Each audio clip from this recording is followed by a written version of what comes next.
नमस्कार बंधुरा आशा करছি সবাই ভালো আছেন। আজ বানাবো বাসন্তী পোলাও একদম কম সময় আর অল্প কয়েকটা উপকরণে। প্রথমেই 500 গ্রাম বাসমতি চাল ভালো করে ধুয়ে জল ঝরিয়ে নিলাম। দিয়ে দিলাম 3 চা চামচ হলুদ গুঁড়ো, যেহেতু বাসন্তী পোলাও তাই হলুদের পরিমাণটা বেশি দিচ্ছি। দিয়ে দিলাম 3 চামচ ঘি আর হলুদটা এখানে আমি ভালো করে একটা চামচের সাহায্যে মিশিয়ে নেব আর 30 থেকে 40 মিনিটের মতো রেখে দেব।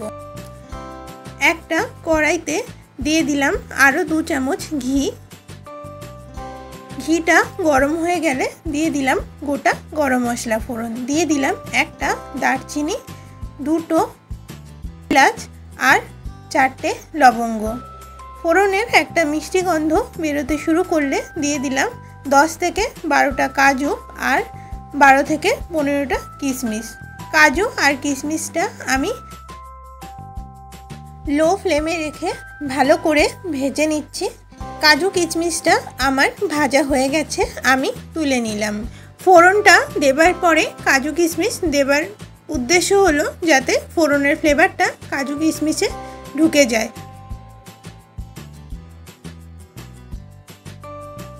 ওই একই তেলে দিয়ে দিলাম 1 চামচ গ্রেট করে রাখা আদাটা দিয়ে আমি ভালো করে ভেজে নিলাম।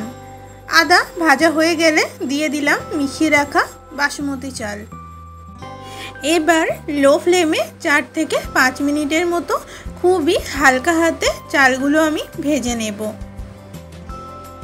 5 মিনিট ধরে চালগুলো ভেজে নেওয়ার পর এখানে দিয়ে দিলাম 4 বাটি জল। যেহেতু এই বাটির 2 বাটি চাল দিয়েছিলাম তাই 4 বাটি জল দিলাম, অর্থাৎ জলের অনুপাতটা হলো 1:2। যে কোনো পদের সাথে আমিষ কিংবা নিরামিষ অথবা 1 পট মিল হিসাবে এটা রাখাই যেতে পারে, যেহেতু বানানো খুবই সোজা আর 10 মিনিটেই তৈরি হয়ে যায়। দিয়ে দিলাম পরিমাণ মতো লবণ আর 4 চা চামচ চিনি। আবারও ভালো করে মিশিয়ে নিলাম আর 10 মিনিটের মতো লো ফ্লেমে চাপা দিয়ে রান্না হতে দেব।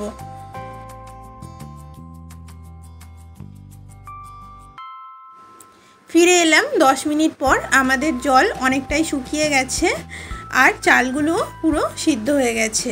এবার দিয়ে দিলাম ভেজে রাখা কাজু কিশমিশ আর কাঁচা লঙ্কা দিয়ে গ্যাসের ফ্লেম অফ করে 5 মিনিট রেস্টিং টাইমে রেখে দিলাম। 5 মিনিট পর ঢাকনা খুলে আমি এটাকে সার্ভ করে নেব। আমার বাসন্তী পোলাও একদমই তৈরি।